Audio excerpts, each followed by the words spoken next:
Channel YouTube kecil itu bisa meledak atau berpotensi untuk viral videonya. Di sini gue akan memberikan by step dan cara-caranya. Padahal kalau kita berpikir ya, channel kecil itu tidak bisa viral karena banyak saingannya sekarang. Tapi gue kasih rahasianya.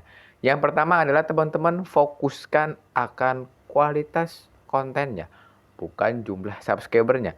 Kadang kalau yang pemula baru mulai, itu dia fokus ke jumlah subscriber yang banyak, like yang banyak, dan juga komentar yang banyak. Itu memang bagus, tapi kita harus mengubah pola pikirnya terlebih dahulu, di mana kita akan memfokuskan kepada kualitas video yang kita buat, di mana itu akan menghasilkan durasi tonton rata-rata yang cukup tinggi, CTR yang tinggi, dan juga alur atau narasi yang bagus. Itu yang harus kita perhatikan teman-teman. Kalau untuk subscriber ya, itu akan mengikuti. Nah, di video sebelumnya gue sudah bikin bagaimana cara membuat narasi yang baik. Jadi, kalau menurut pengalaman gue, bikin konten itu bukan perihal hasil yang bagus atau editing yang bagus, tapi bagaimana kita membuat narasi yang bagus, teman-teman. Kalau misalnya bikin konten cuman karena kameranya bagus, tapi ngomongnya masih tidak rapih, ngomongnya masih belepotan, otomatis konten kita bakal di-skip oleh penonton. Dan gue ngomong seperti ini karena gue sudah berpengalaman. Jadi teman-teman yang masih pemula nggak usah khawatir.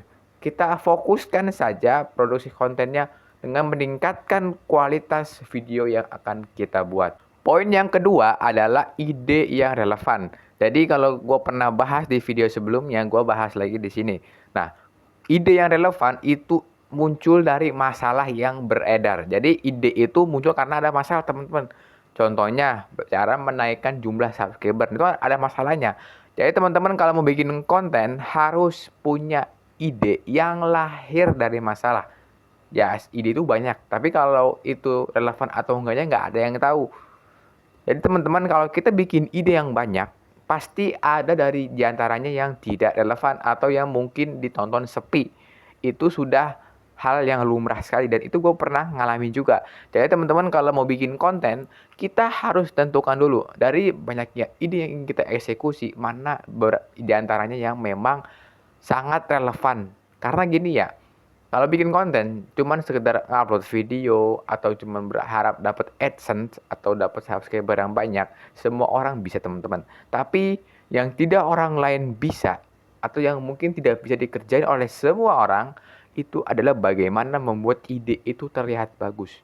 Walaupun sekarang udah ada AI, tapi tetap sebagai kreator kita harus membuat narasinya sendiri. AI itu sebagai alat bantu.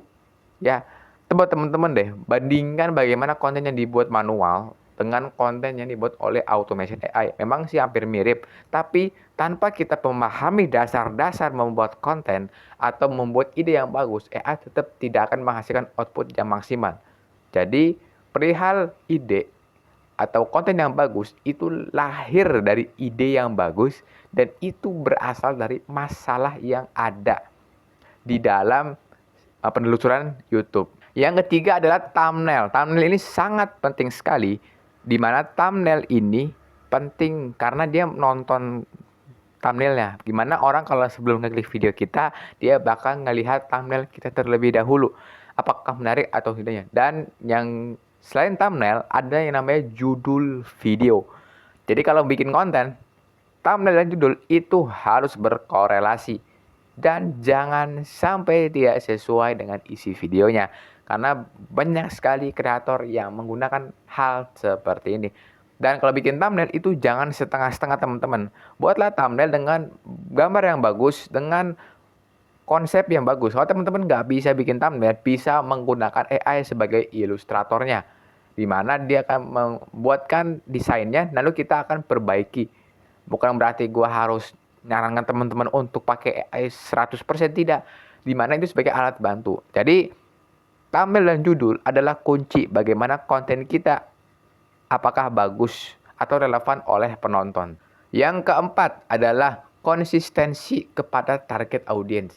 Konten kita tidak semuanya untuk semua orang, tapi kita fokuskan akan penonton kita. Siapa target kita, usianya berapa, apa masalahnya. Itu yang teman-teman harus riset. Nggak semua orang suka dengan konsep video kita, tidak semua orang mau nonton video kita, itu harus teman-teman terima. Walaupun kenyataannya pahit, tapi itu yang harus diterima. Kenapa? Karena ya orang belum tentu cocok dengan narasi yang kita sampaikan, dengan konsep editing yang kita sampaikan. Jadi teman-teman kalau bikin konten, jangan bikin channel YouTube yang campur aduk atau channel gado-gado ya, di mana kontennya apa aja dibahas. Itu tidak bagus teman-teman. Memang bisa monetisasi, bisa kajian, bisa berkembang. Tapi untuk memfokuskan konten kita yang bagus atau meningkatkan kualitas video yang ada di channel YouTube kita, ya kita bikin kontennya satu nice aja.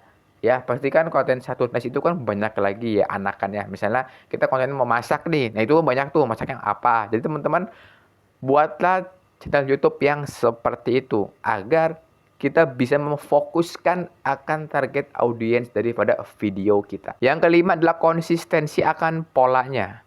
Di mana upload video setiap hari, orang mungkin bisa bosan.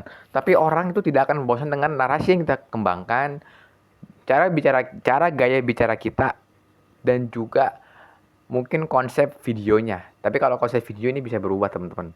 Nah, yang paling orang ingat itu narasi dan juga gaya bicara kita itu.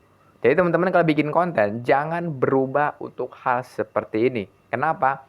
Ketika bikin konten, itulah yang akan orang ingat. Kalau masalah thumbnail lah, judul, editing video, itu menyesuaikan zaman atau menyesuaikan pasarnya. Tapi narasi yang tepat atau cara penyampaian yang bagus itu yang akan diingat oleh penonton kita. Jadi teman-teman itu yang dipertahankan ya. Oke, itu adalah 5 poin penting yang teman-teman bisa langsung praktekkan dan tentunya teman-teman bisa aplikasikan, dan jangan kebanyakan mengeluh ya. Pastinya mengaplikasikannya memang tidak mudah dan itu membutuhkan waktu yang panjang agar efek yang dihasilkan itu baru berasa dan berpengaruh di channel YouTube teman-teman semua. Sekian dan terima kasih.